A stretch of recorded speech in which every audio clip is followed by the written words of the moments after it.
After 58 years, Strange New Worlds' historic Star Trek team-up couldn't have been more unusual. It took nearly 6 decades, countless episodes, and an ever-expanding multiverse of captains, crews, and crises. But Star Trek Strange New Worlds has finally delivered a crossover that feels both impossible and inevitable. After 58 years of boldly going where no one has gone before, the Star Trek franchise has seen its fair share of daring experiments, from mirror universes to time travel paradoxes, but none as unexpectedly delightful, self-aware, and genuinely weird as the historic team-up that just unfolded. For longtime fans, this moment represents not just another event episode, but a full-circle celebration of what makes Star Trek thrive: its ability to reinvent itself while staying true to its spirit of exploration. And yet, Strange New Worlds didn't just deliver a nostalgia trip.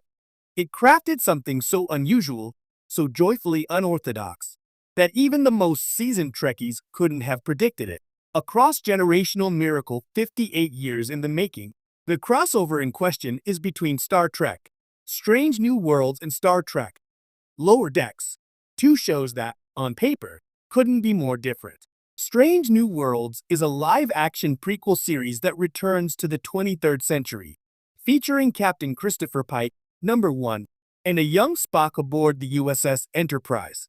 It's cinematic, character-driven, and steeped in the optimistic tone of the original series. Lower Decks, meanwhile, is an animated comedy following the misfit ensigns of the USS Cerritos, a support ship operating far from the Federation's front lines. It's loud, meta, irreverent, and deeply self-referential, a love letter to Star Trek's quirks and history. The idea of these two series meeting, animated characters stepping into live action, sounded like something that could never happen without breaking the laws of the Star Trek universe.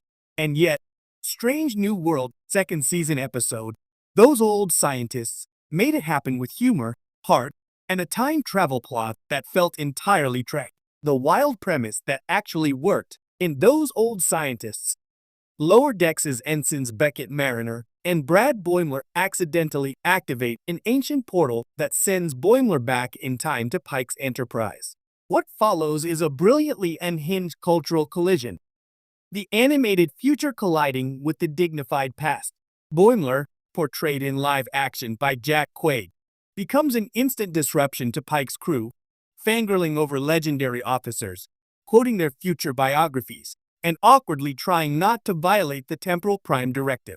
When Mariner Tawny Newsome joins him later in the episode, the energy doubles. Suddenly, Pike's Bridge feels less like a command center and more like a convention meet and greet where time travelers can't stop geeking out. But the wildest part? It works perfectly. Rather than feeling like a gimmick, the crossover becomes a joyous exploration of fandom itself, an acknowledgement that Star Trek's legacy is both serious and silly, noble and self-referential. It dares to say that even in the 24th century, Starfleet officers are still fans of their own history, a meeting of tones and eras. What makes this team-up so unusual isn't just that it bridges two shows, it bridges two tones. Strange New Worlds operates with a sense of adventure and moral weight reminiscent of 1960s Star Trek. Lower Decks thrives on comedic chaos and pop culture self-awareness. Merging those energies could have been disastrous. Yet the episode finds a delicate balance. The humor never undermines the gravitas of Strange New Worlds, and the drama never stifles the comedy of Lower Decks. Instead, each world amplifies the other's strengths. Pike's crew learns to lighten up, while Boimler and Mariner are reminded that the legends they idolize were once just people, flawed, uncertain, but deeply human. The crossover becomes a mirror held up to Star Trek's entire identity. The constant negotiation between idealism and imperfection, between laughter and duty, the unlikeliest science fiction blend. In a genre that often plays things straight, Star Trek's willingness to poke fun at itself is part of what keeps it timeless. Those Old Scientists isn't the first time Trek has experimented with format.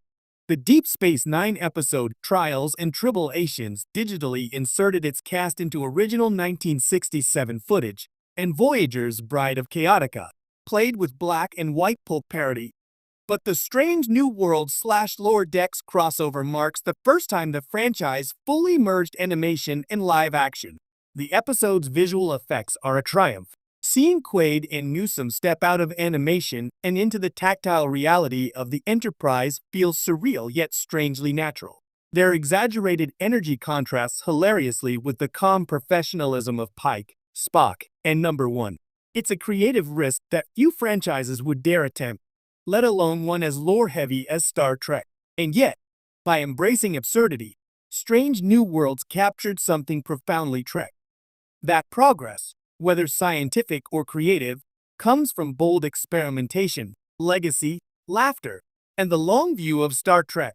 Beyond its visual novelty, the crossover also carries emotional weight. Boimler's reverence for Pike's era reminds the crew, and the audience, just how much these early explorers mean to the galaxy's future. His encyclopedic knowledge of their fates and occasional slips about what's coming creates poignant moments, especially when he interacts with Spock and Uhura. Boimler's awe isn't just comedic, it's reverent. He represents every Trek fan who grew up idolizing these characters, treating them not as distant icons but as sources of inspiration. And that's what makes the episode's humor feel so warm. It laughs with Star Trek, never at it.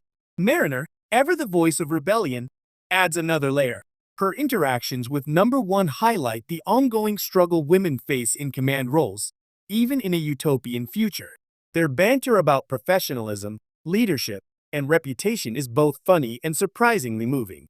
Through these exchanges, the episode transforms into a love letter, not just to the franchise's history, but to the generations of viewers who have carried it forward. The strangest crossover since The Guardian of Forever. It's worth remembering that Star Trek has always been about crossing boundaries.